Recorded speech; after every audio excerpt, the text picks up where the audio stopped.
motema etondi sami naposa na yo aba papa molimo nanga ezo ganga koluka yo nana kotikateo kotambola na yo osamotema nanga kolanda yo nana kolembateo kungumba mela yo tina bomo idake.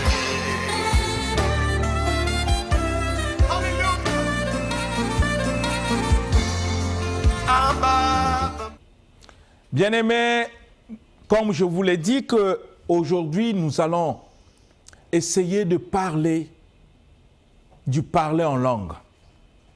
Parce que je n'ai pas voulu aborder la prière en langue tant que nous ne comprenons pas ce que ça veut dire, qu'est-ce que la parole de Dieu nous enseigne concernant le parler en langue. Il y a tellement une confusion, vraiment une confusion. Nous allons faire l'étude de 1 Corinthiens chapitre 14, verset par verset, pour comprendre la pensée de Dieu concernant le parler en langue. Et Dieu va nous aider à comprendre toute sa parole concernant le parler en langue. Je vous dis que moi, je crois au parler en langue. Oui, je crois de tout mon cœur. Parce que le parler en langue est biblique. Mais je ne crois pas parfois à tout ce qui se passe qui n'a rien à voir avec ce que Dieu a enseigné dans sa parole. Quand nous parlons du parler en langue, je ne suis pas en train de vous parler de ces habitudes que nous avons eues. Nous-mêmes, quand on n'a rien à faire, on veut impressionner les gens dans des parlants en langue. On veut impressionner que les gens sachent qu'on est spirituel. Non. Nous ne devons pas faire ainsi. Nous devons être conformes à la volonté de Dieu. Je vous ai dit, bien-aimés, tout part du cœur. Vous voyez, même ce que nous exprimons extérieurement sur le plan spirituel, c'est ce que nous croyons au fond de notre cœur. Parce que si ces choses n'étaient pas au fond de notre cœur, ça ne devait pas se manifester. Rappelez-vous de ce que le Seigneur dit. Qu'est-ce qui suit l'homme? Ce n'est pas ce qui rentre, mais c'est ce qui sort de lui.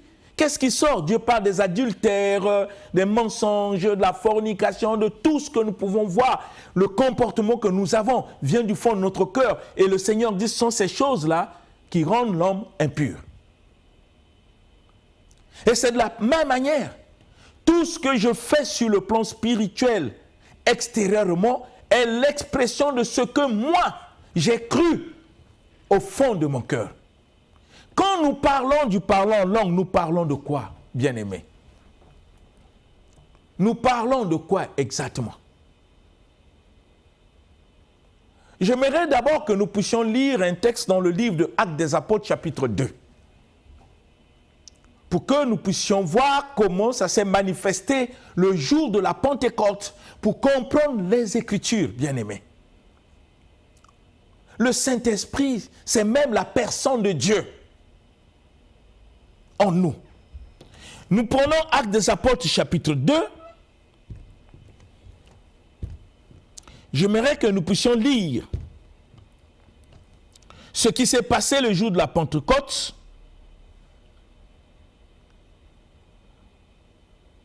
Nous lisons le verset 1 jusqu'au verset 4 pour qu'on puisse avoir l'idée de ce qui s'est passé. Ce qui nous intéresse plus, c'est le verset 4 que nous allons mettre beaucoup d'accent sur le verset 4.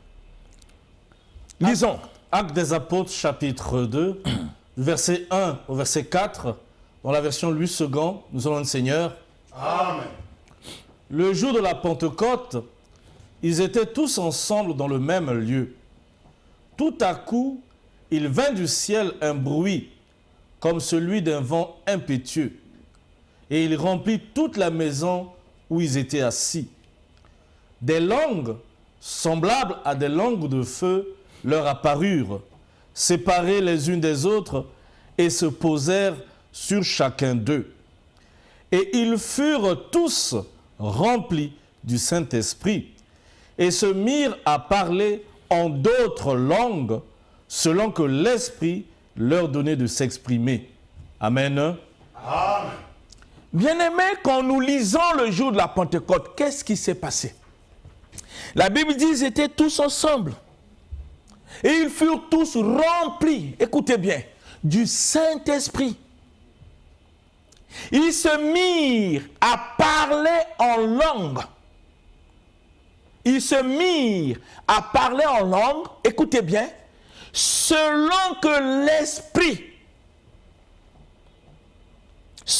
l'Esprit leur donnait de s'exprimer. Donc s'exprimer en langue n'émane pas de la volonté de Pierre, de Jacques, de Jean, de ceux qui étaient. S'exprimer en langue émane de la volonté du Saint-Esprit. Ils se mirent à parler selon que l'Esprit leur donnait de s'exprimer. Et j'aimerais que vous puissiez retenir cette phrase, parce que nous allons faire l'étude de 1 Corinthiens chapitre 14, verset par verset, pour comprendre la manière dont l'apôtre Paul voulait corriger dans l'église de Corinthe l'erreur du parler en langue. C'était devenu comme une habitude, chacun pouvait faire ce qu'il veut, créer les mots comme il veut, pensant qu'il pouvait décider comme il le veut. C'est ainsi que l'apôtre Paul a écrit, par la grâce que Dieu lui a donnée par le Saint-Esprit, pour essayer de mettre l'ordre là où il y avait du désordre concernant le parler en langue. Je le répète, bien-aimés, moi qui vous parle du parler en langue, je crois au parler en langue. Je ne veux pas qu'il y ait des confusions dans la tête des gens. Et je ne suis pas contre le parler en langue. Non, bien-aimés. Mais je veux que les choses se fassent conformément à ce qui est écrit. N'oubliez jamais. Dieu a dit, vos pensées ne sont pas mes pensées et vos voix ne sont pas mes voix. Nous devons faire les choses conformément à ce qui est écrit, parce que Jésus a attiré l'attention de ses apôtres. Enseignez-leur à obéir et à observer tout ce que moi je vous ai prescrit. Ça veut dire que Pierre n'avait pas un message à enseigner à l'église. L'apôtre Paul n'a pas un message à enseigner à l'église. Aucun pasteur n'a un message à enseigner à l'église. Aucun évangéliste, prophète, docteur, quel que soit le ministère que Dieu te donne. Le message que nous devons enseigner à l'église, c'est le message que Jésus a laissé. Ça a été déjà enseigné, ça a été dit. C'est ainsi que Dieu a inspiré les Écritures pour que nous puissions le lire afin de ne pas le mélanger avec l'intelligence et la sagesse humaine. Et nous devons faire attention. Si nous touchons un sujet, nous devons voir est-ce que la manière de faire est conforme à ce que Dieu a dit dans sa parole. Nous devons faire attention. De quel parlant en langue Dieu parle? Et comment ça se passe sur le plan de la pratique? Réfléchissons, bien-aimés. Si les disciples de Jésus le jour de la Pentecôte en parlant en langue, selon que l'Esprit les poussait de s'exprimer, ça veut dire qu'ils étaient sous l'autorité et sous la conduite du Saint-Esprit. N'oubliez pas, quand Jésus parle du Saint-Esprit, qu'est-ce qu'il dit? Jésus dit, attendez, le Saint-Esprit va venir, écoutez-moi, il vous conduira. Le Saint-Esprit conduit le pasteur, l'apôtre, l'évangéliste, le prophète, l'ancien, le diacre et l'ensemble des chrétiens. Nous sommes conduits par le Saint-Esprit. Ça veut dire que nous devons obéir à ce que le Saint-Esprit nous demande de faire. Et c'est ce qui est arrivé le jour de la Pentecôte. Les disciples n'ont que obéi à ce que le Saint-Esprit leur demandait de s'exprimer. Ça ne venait pas de leur pensée. Ça ne venait pas de leur idée. Ça ne venait pas parce qu'ils ont décidé. Ils étaient soumis à la volonté du Saint-Esprit qui leur donnait de s'exprimer, bien-aimés. Nous ne devons pas créer une confusion sous forme d'une spiritualité parfois qui n'existe pas. que nous-mêmes nous avons fabriquées. Au nom de Dieu, nous profitons de Dieu pour mettre sur le marché ce que nous pensons être juste. Et pourtant, Dieu a inspiré la parole, je l'ai dit ici, pour 4 raisons. Pour que la parole soit enseignée. Pour que la parole corrige les erreurs. Et que la parole puisse nous convaincre de notre incrédulité. Et enfin, que la parole puisse nous instruire pour que nous comprenions comment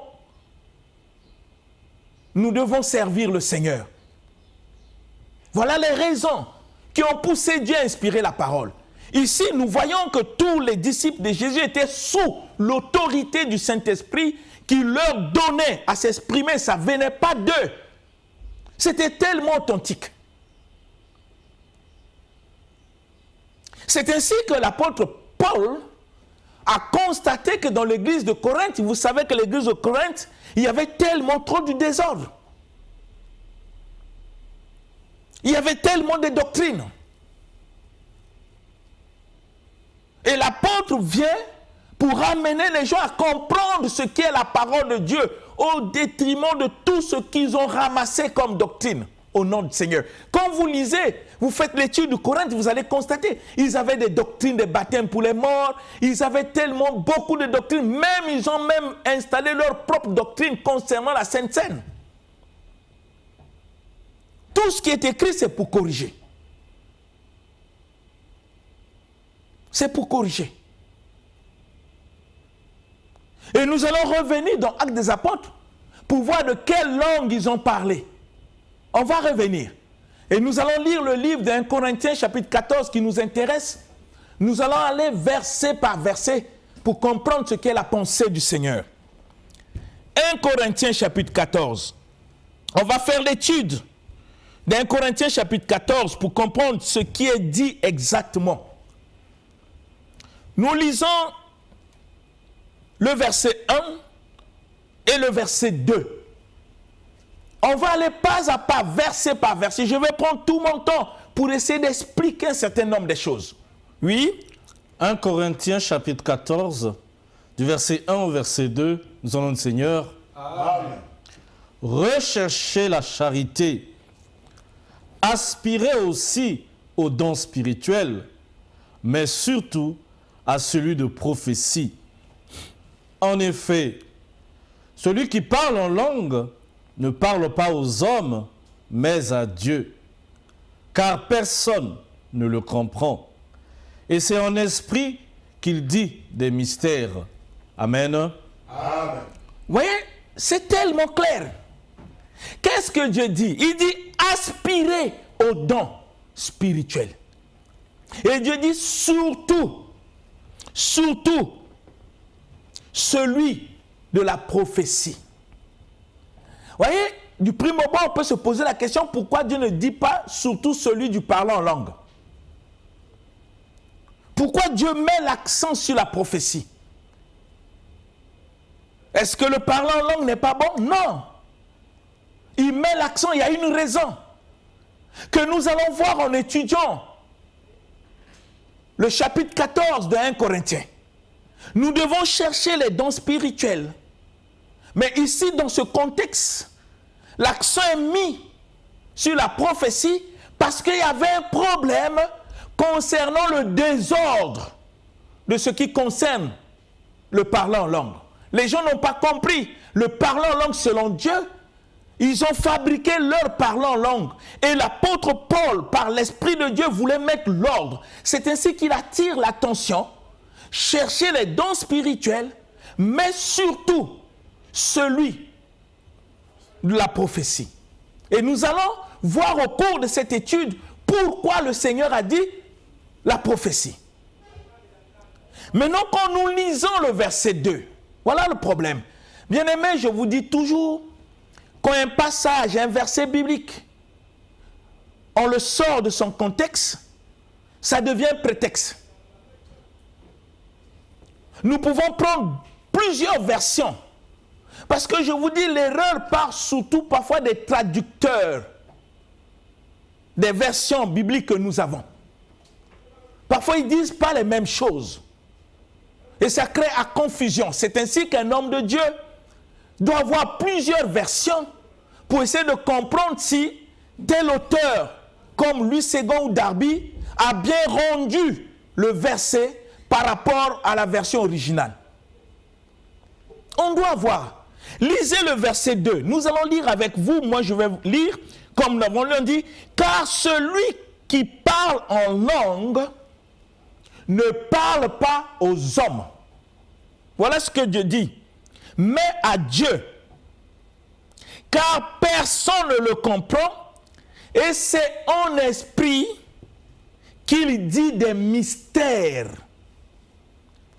Ça pose déjà un problème d'interprétation. Quand on parle, il dit les mystères par rapport à qui? À l'homme ou à Dieu?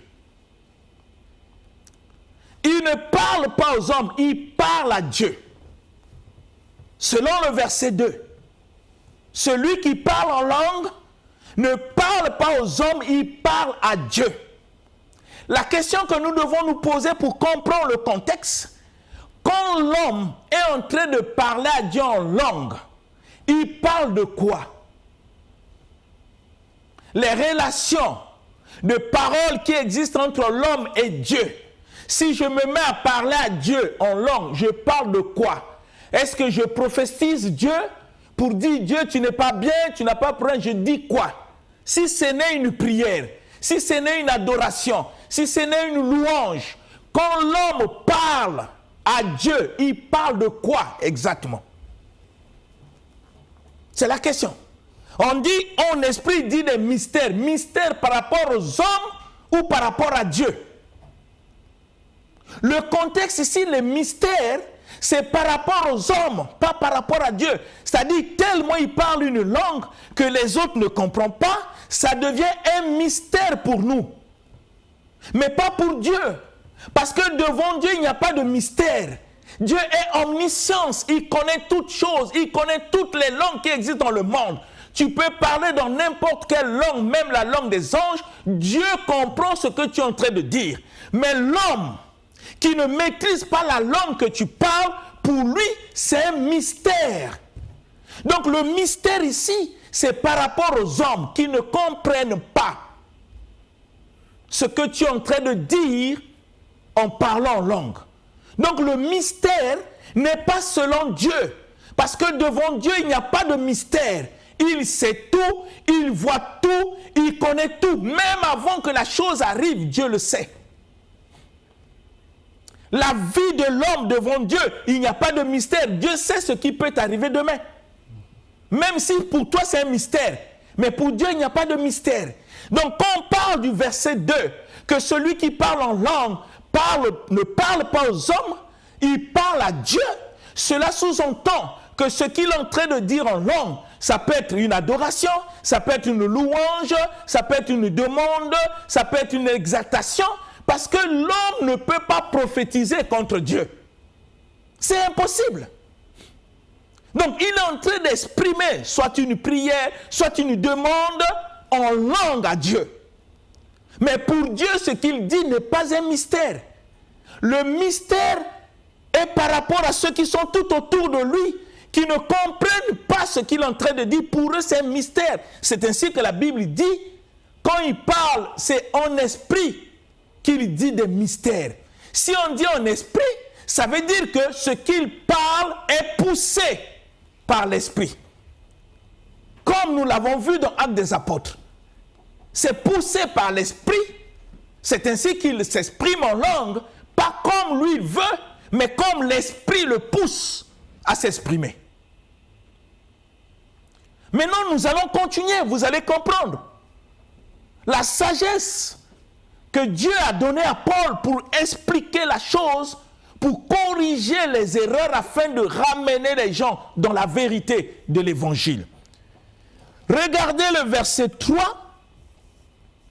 et le verset 4. Qu'est-ce qui est écrit? 1 Corinthiens chapitre 14, les versets 3 et 4, nous allons le Seigneur. Amen. Celui qui prophétise, au contraire, parle aux hommes, les édifie, les exhorte, les console. Celui qui parle en langue s'édifie lui-même. Celui qui prophétise édifie l'Église. Amen. Amen. Bien-aimés, je ne sais pas si vous comprenez la pensée de Dieu. Le Seigneur dit que celui qui prophétise, vous avez compris pourquoi quand nous avons lu le verset 1, pourquoi Dieu dit par sa parole, cherchez l'amour et les dons spirituels, surtout celui de prophétie. C'est ainsi que Dieu définit, dit, celui qui prophétise, au contraire, parle aux hommes. Parle aux hommes. Dans ma version, il dit pour les construire. Ça dit qu'il les édifie. Quand on parle d'édifier, édifier, c'est construire quelqu'un. Pour les construire. Pour consoler les hommes et les exhorter. Ça dit les encourager. Voilà ce que fait la prophétie. La prophétie accomplit 3 missions. La prophétie, 3 missions. L'édification, l'exhortation et la consolation. Quand quelqu'un édifie, il se construit. Quand quelqu'un est consolé, le fardeau qui pesait dans son cœur quitte. Quand quelqu'un est exhorté, il reprend courage là où il était découragé. Voilà ce que la prophétie fait dans l'Église. Et le Seigneur dit, celui qui parle en langue s'édifie lui-même. Définissons un peu le mot édification. En quel moment il y a édification? Je suis édifié quand je comprends ce que je fais. Je prends un exemple. Quelqu'un quitte l'Allemagne, il vient dans l'église, il commence à prêcher en allemand. Ceux qui sont là ne comprennent ni allemand, ne comprennent qu'elle fait. Le peuple qui écoute, ce peuple n'est pas édifié. Vous savez pourquoi? Parce qu'ils ne comprennent pas ce que tu es en train de dire en allemand. Donc, l'édification égale compréhension. Nous comprenons ce qui se passe. Nous vivons ce qui se passe. S'il n'y a pas compréhension, il n'y a pas édification.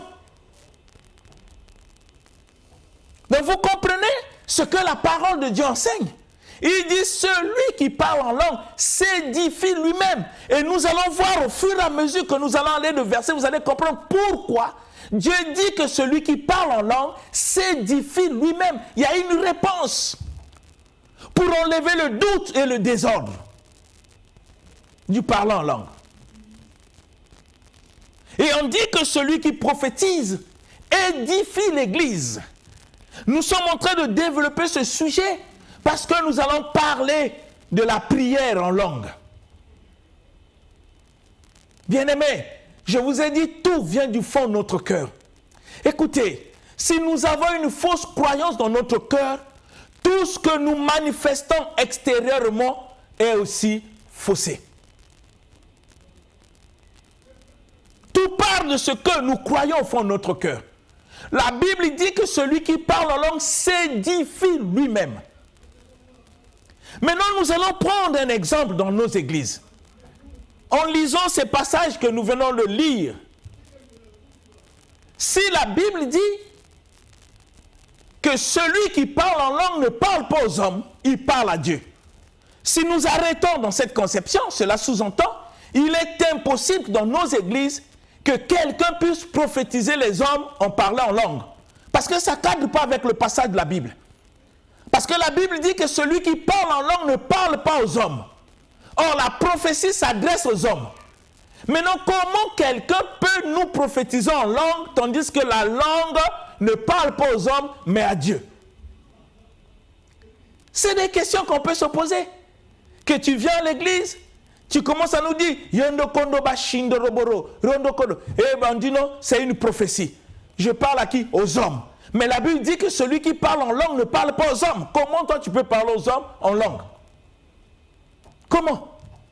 Tandis que la Bible nous enseigne que celui qui parle en langue ne parle pas aux hommes. Il parle à Dieu. Mais là, ta langue commence à parler aux hommes. C'est qu'il y a un problème. C'est une question qu'on se pose. Est-ce que le parlant en langue ne peut pas parler aux hommes? Nous allons le voir. Mais nous voulons rester dans l'esprit de l'Écriture pour éviter que le diable introduise des fausses doctrines pour nous amener à l'erreur. Pour comprendre qu'est-ce qui est écrit. Celui qui prophétise parle aux hommes et celui qui parle en langue s'édifie lui-même. Et je vous ai dit que pour qu'il y ait édification, il faut qu'il y ait compréhension. C'est-à-dire, quand je ne comprends pas le sens de la langue auquel je suis en train de parler, même moi-même qui parle, je ne suis pas édifié. Si je ne suis pas édifié, qu'est-ce qui me fait comprendre et croire que ce que je suis en train de dire, ça vient de Dieu? Qu'est-ce qui me fait croire ça? Que ça vient de Dieu. Parce que celui qui parle en langue s'édifie lui-même. Je dis, l'édification égale compréhension. Je parle au fond du village où les gens parlent que téké. Ils ne comprennent ni français ni lingala. Si je me mets à leur expliquer l'évangile en lingala, ils ne seront pas édifiés. Pourquoi ils ne seront pas édifiés? Mais parce qu'ils ne comprennent pas. Je ne les construis pas. Pour que ce que je leur enseigne ait des faits dans leur vie, ils doivent comprendre. Ils doivent être édifiés.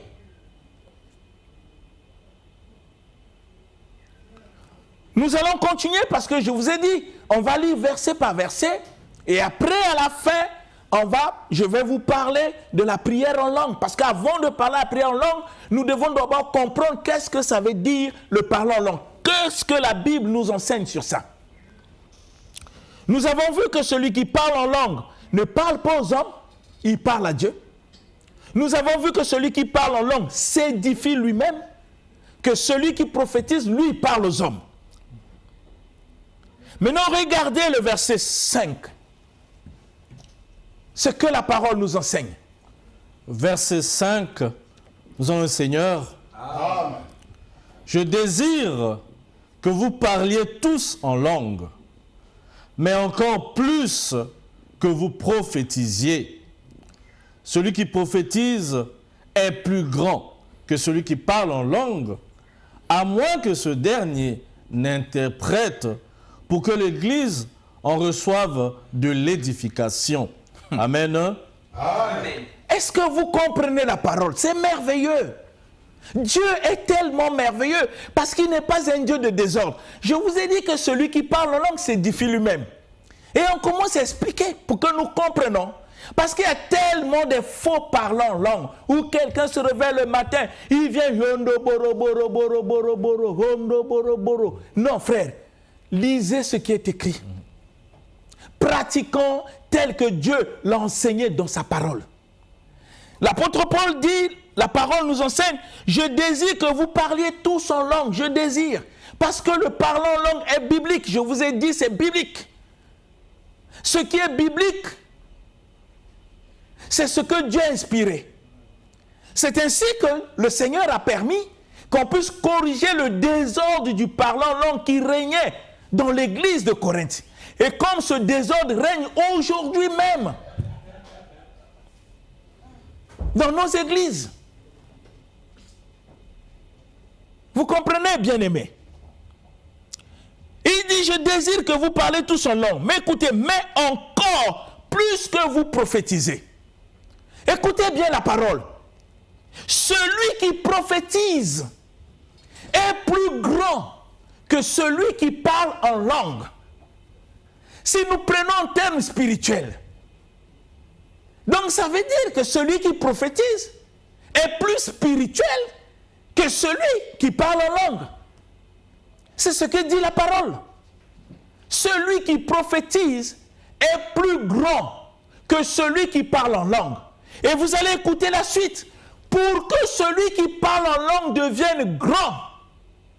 La Bible dit, celui qui prophétise est plus grand que celui qui parle en langue, en moins que celui qui parle en langue interprète pour que l'Église en reçoive quoi? L'édification.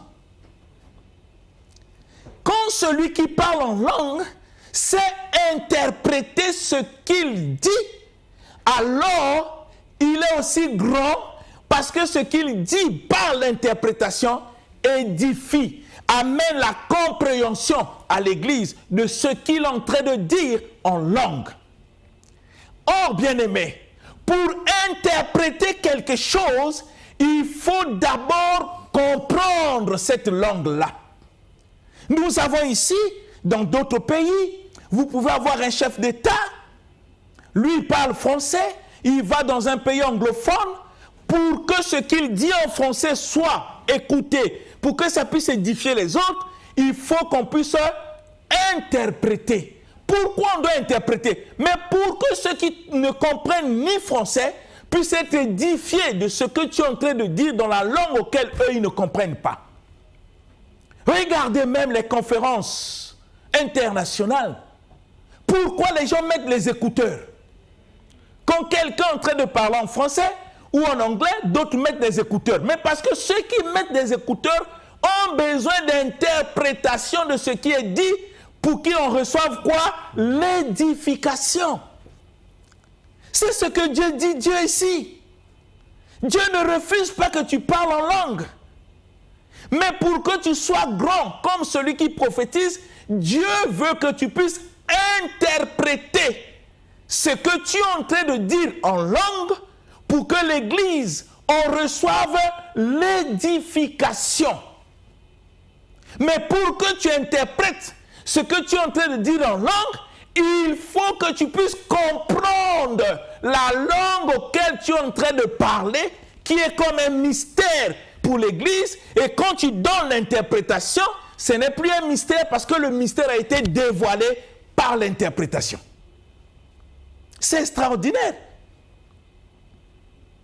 Mais regardez ce qui se passe dans nos églises.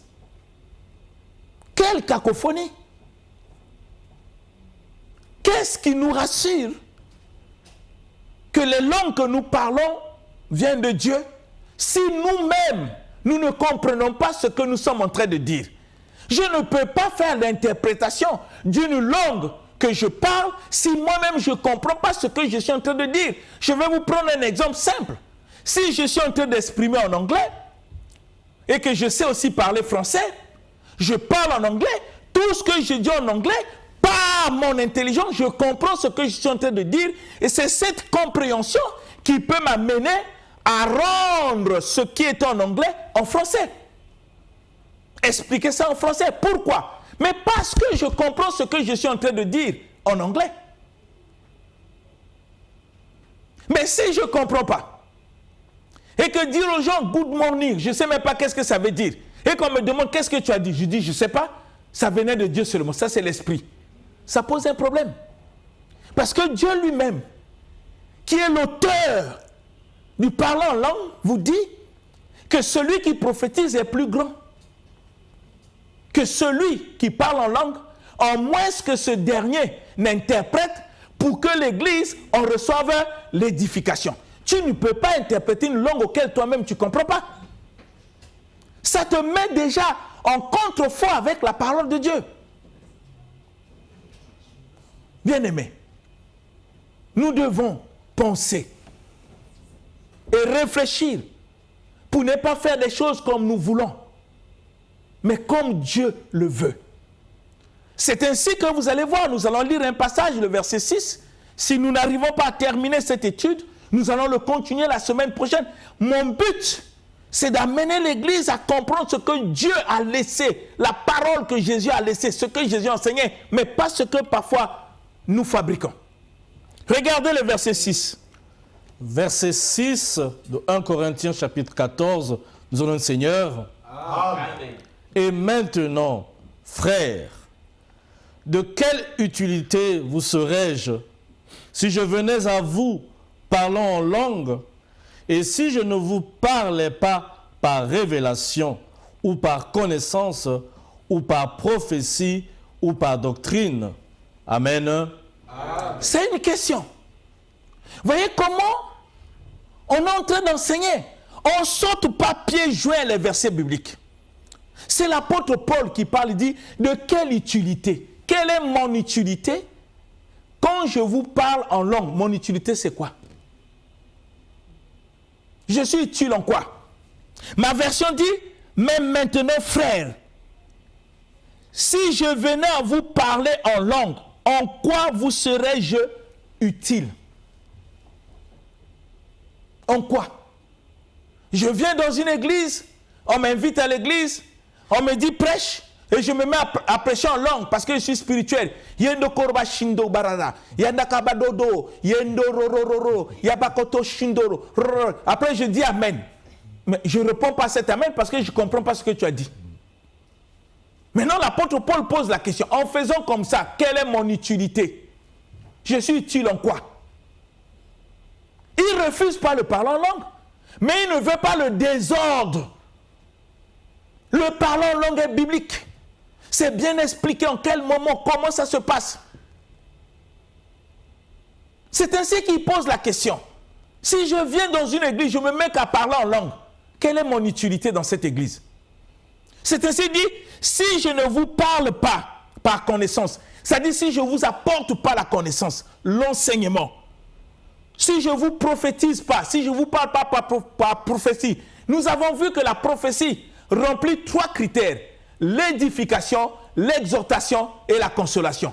Si je ne manifeste pas ces choses, ou si je ne vous parle pas par doctrine, pour vous expliquer la doctrine de Jésus, pour vous aider à mieux servir le Seigneur tel que lui le veut, pas tel que les hommes le veulent. Si je ne le fais pas, et que ce que je sais faire, c'est parler en langue, il dit oui, mais mon utilité dans cette église, c'est quoi? Je suis utile en quoi? C'est ainsi que, bien-aimé, je veux que tu puisses réfléchir. Nous allons revenir sur ces enseignements. Ça va nous aider pour que nous puissions mieux vous expliquer ce qu'on entend prier par l'Esprit. Ou les gens qui prient en langue, je dis c'est biblique, prier en langue est biblique. Mais le désordre du parler en langue n'est pas biblique. C'est ainsi que Dieu veut que nous puissions comprendre. Retenez une chose, celui qui prophétise est plus grand que celui qui parle en langue, en moins que ce dernier n'interprète. S'il n'interprète pas, il ne sera jamais grand dans l'Église. Si on ne nous enseigne pas, on ne nous apporte pas l'enseignement, la doctrine, la prophétie, et qu'on se met seulement à parler en langue, devant Dieu, on est inutile pour son Église.